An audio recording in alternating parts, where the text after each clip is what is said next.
Hi everyone, বেনামি লেখকে তোমাদের স্বাগত। আচ্ছা, সেই প্রথম প্রেমের অনুভূতির কথা মনে আছে? সেই প্রথম দেখা, সেই প্রথম লাভ অ্যাট ফার্স্ট সাইট। আসলে খুব কম সংখ্যক মানুষই এতটা লাকি হয় যে সেই প্রথম প্রেমকে জীবনের শেষ অবধি নিয়ে যেতে পারে। বেশিরভাগ সময় দুজনকে আলাদা হতে হয়।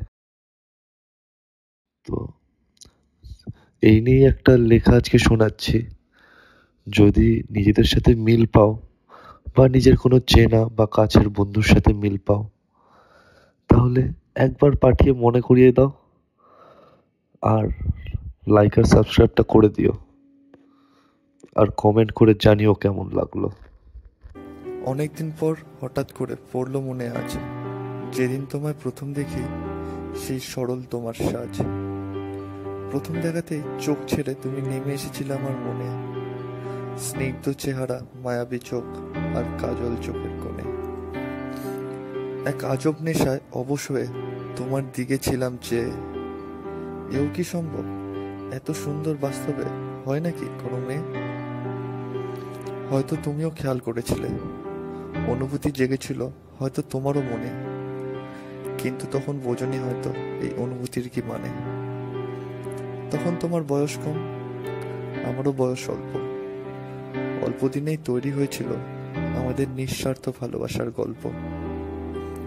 ফোনে তখন অনেক কথা, মেসেজের ঝড় চলতো সারা দিন। তোমার আমার ভালোবাসা হয়ে উঠেছিল রঙিন।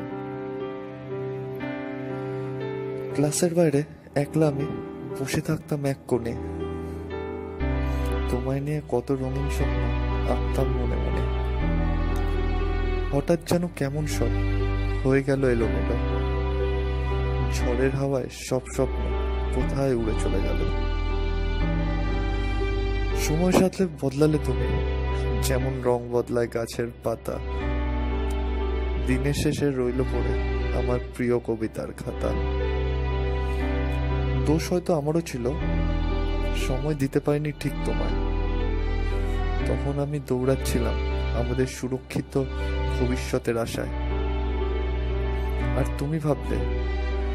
তুমি ভাবলে আমি বদলে গেছি, পড়েছি নতুন কারো প্রেমে। বুঝলে না, আমি সেই একই আছি সেই প্রথম দিনেই থেমে। হয়তো ভুল দুজনেরই ছিল, অথবা সময়টাই ছিল ভুল, কিংবা হয়তো দুজনের ভুল ধারণা ছিল আমাদের স্বপ্ন ভাঙার মূল। তোমার কি মনে পড়ে পুরনো কথা? কান্না করো পুরনো মেসেজ দেখে? নাকি আমায় ভুলে সুখেই আছো নতুন প্রেমিকের সাথে তার বুকে মাথা রেখে? আমার স্বপ্ন ভেঙে গেল, চাইবো তুমি ভালো থাকো। নতুন করে নতুনকে নিয়ে নতুন প্রেমের গল্প লেখো।